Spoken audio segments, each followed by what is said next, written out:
one of the visions that I have for Gente, and I know a lot of the other leaders do too, is building a community that's, building a movement, that's not just Latino-led, but other communities in there too, right? YMAN is primarily we serve Black identifying students, especially at Rwanda High School. We have some Latinx students too. Today we'll be going through a lot of historical things, a lot of things that bring up some really maybe painful memories or just things that we struggle with in everyday life. So please take the space that you need. My family is Norteño, they're from Chihuahua and everything. My abuela's from Guadalajara. On my mom's side, but I'm also part Polish as well. Morning, everybody. My name is Isabella Adan Chavez. I really wanted to grow in my identity, and I wanted to grow in my relationships with my Spanish-speaking relatives. So I tried really, really hard to learn Spanish, and I learned it in formal as well as informal sorts of ways. We started to have conversations about why race was affecting people's relationship to power, and how these identities that we have, some of them that we don't choose for ourselves, vastly impact the way in which we navigate spaces and the way in which we navigate the world, right? There's very few Latinos, there's very few Black folks, so there's just very few minority populations. And so we want to bring this to those spaces and kind of teach people how to have these conversations, both within their community and without of their community. Yes, I'm here to learn, but I'm also here to unlearn some of the things that we've been sort of grown and indoctrinated with, so I'm curious to sort of open my mind. I'm here just as Lionel said, to help others in the community. I'm here because I want to gain more knowledge on this topic. Achieve social justice for communities of color. Learn more about my community and see what I could help with. Keep this question in the back of your mind throughout the entire session. Sounds good? So just one more time. So how can we critically displace and eradicate white supremacy? We can't eradicate something if we don't know what it is, right? The historian, George Fredrickson, he defines white supremacy, just another definition of it, as the attitudes, ideologies, and politics associated with blatant forms of white or European dominance over non-white populations. So objective number 1 is learn some historical context of white supremacy in the United States. Objective number 2, discuss and consider white supremacy, i.e. its legacy, its impacts in our local communities. Number 3, what can be done and how can we prepare ourselves to eradicate white supremacy? The quote is, "A competition has existed, does exist, in America between Hispanic and Black people. I insist that the comparison of Hispanics with Blacks will lead ultimately to complete nonsense, for there is no such thing as a Hispanic race. Do you agree? Are you on the fence about that? Or do you disagree?"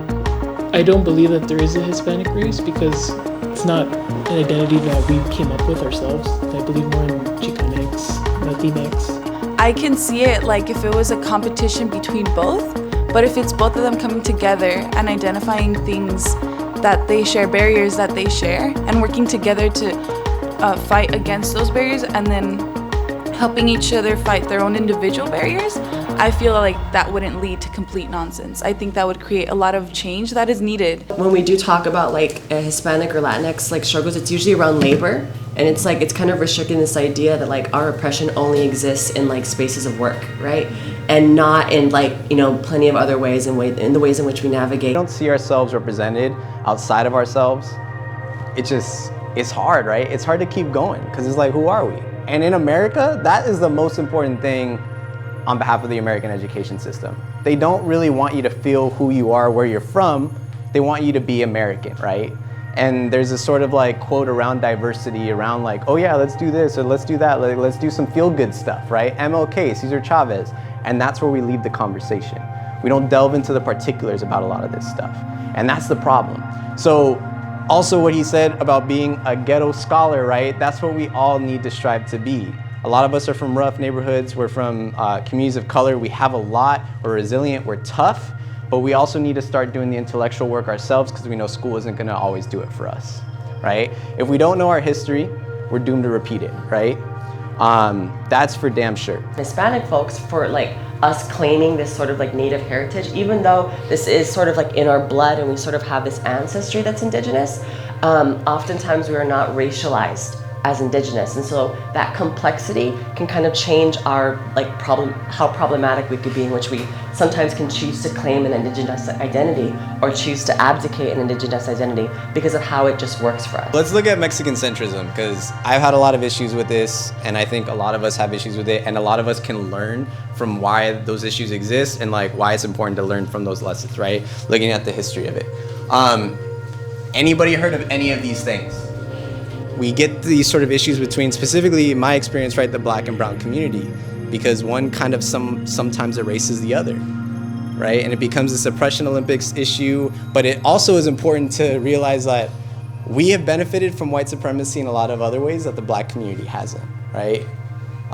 Asian community has benefited in some ways that the Latino community hasn't, right? All of us have benefited from proximity to whiteness. And that's the whole thing. I think we all kind of come together when we eradicate the whiteness perspective, and we all can come together. Is they're trying to become the oppressor in a way, right? But in the end, that doesn't achieve anything. You're just following in the footsteps of the original oppressor. We just never talk about whiteness, right? It's never a thing, really. Like we try to talk about it in academic spaces, but when we go home, when we're in like very public spaces, we don't really talk about it. We kind of close up, right? It's really difficult to talk about. And that's where we need to break that out, because Blackness is always talked about, whether it's anti or pro or whatever, it's always talked about, but we don't address the negativity or the issues surrounding whiteness. Does that make sense? And we need to start doing that, because if we can start doing that, that's like one step, right? But we need to be addressing it constantly in order to sort of eradicate it. Does that make sense? Cool. But just remember, no one is born woke. We're all in the process of waking up, okay? None of us are there. We're trying to get there. That's why we're doing this training, okay? As you're breaking up and discussing these things, all right? Sound good? Yeah? No one's born woke. We're all in the process of waking up. Cool?